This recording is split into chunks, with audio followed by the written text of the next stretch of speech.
Now a key colour for the trees again is burnt sienna, so we're going to brush this in.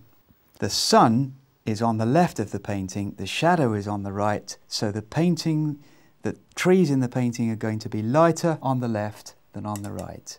So we brush the colour into the right side of the painting and we can add clean water to the left and allow the colour to spread across. So that just gives us trees with a little bit of body, and we'll brush the branch in there. Another way of doing this is just to add the water to the tree.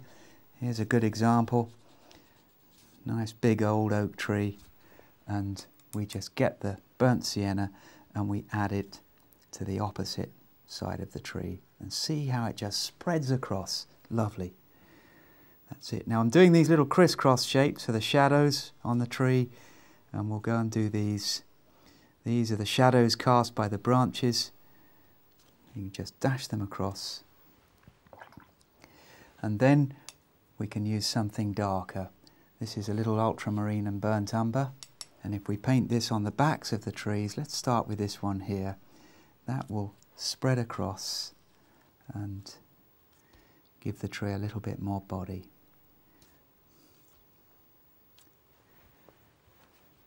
There we go, and using the brush in a very loose, free-flowing way can get us the feel of these old oak trees. A little bit more colour where it's needed. And then where they meet the ground, we can wet the ground below them and let the colour spread a little. Any light shapes we can leave, they might be leaves or little saplings coming out of the ground. Distant tree, we put a little bit of texture there, a little bit of dark on the back.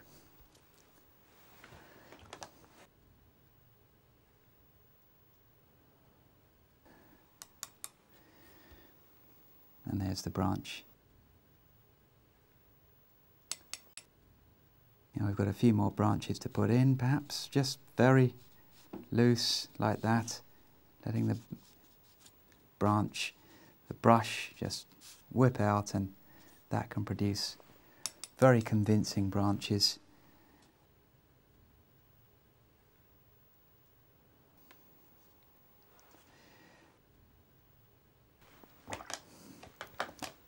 It produces all the branches.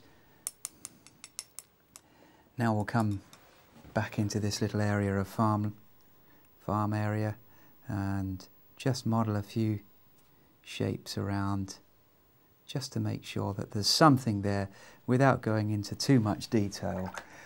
And we can get a brick red colour. I'm using a little bit of crimson from the palette, a little bit of burnt sienna, a little bit of yellow,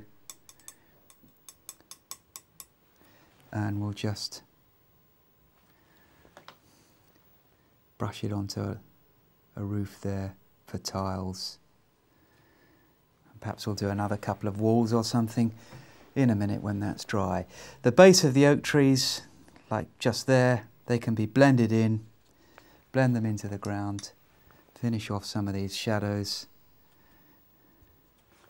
We've got a fence here, we just put this in, and then we'll be ready to do the puddles. Start at the tip of the fence, just brush down like that, a few fence posts, and that's all that's needed. There we go. Now we'll put the trees in, we'll put the tree reflections in, and we do that quite simply by just brushing straight down from the trees themselves. So there we go. Where they cross the blue, they're going to be in the puddles, so we simply brush down like that. And then where this tree branches out, fans out, we put a little tracery of branches like that, and that will give us our tree reflections. And now I'm going to leave that to dry. Finally, plenty of ultramarine blue and burnt umber for a blackish brown, a real strong brown. You also need a well-pointing brush. Here we go.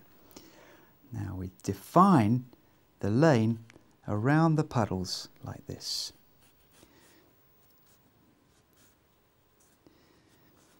We paint round the puddles with the black, and in the distance just leave a few little slivers of light here and there. So here we go, we're coming into the foreground. We work from the distance toward the foreground on this side. Keep the lane nicely indented and curving, and all these puddles are haphazardly lying across the lane. There does tend to be a dry bit in the middle of the lane, and so we don't put the puddles there, we tend to have them either side.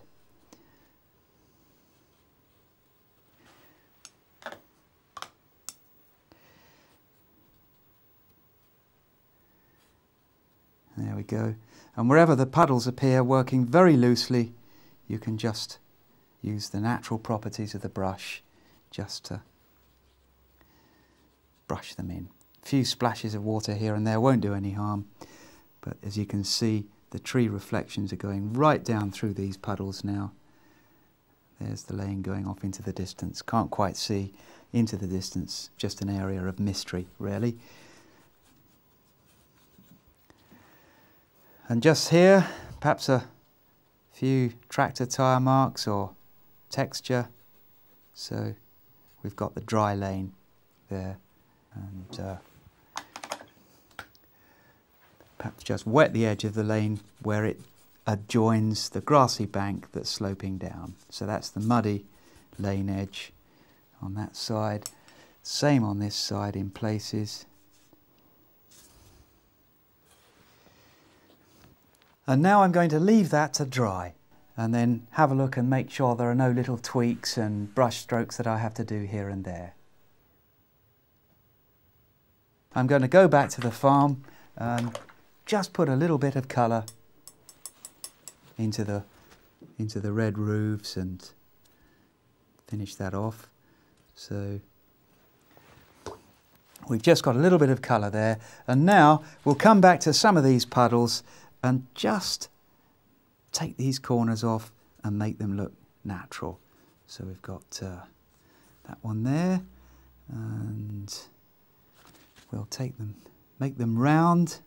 So you can just paint around the puddles and modify them really easily with this technique. Now this puddle here is an enormous puddle, so we'll break it into two, and I think I'd like to have the distant one much smaller than the nearby one, so that they look as though they're more or less in perspective, and we can do that like that, and then again round off the corners.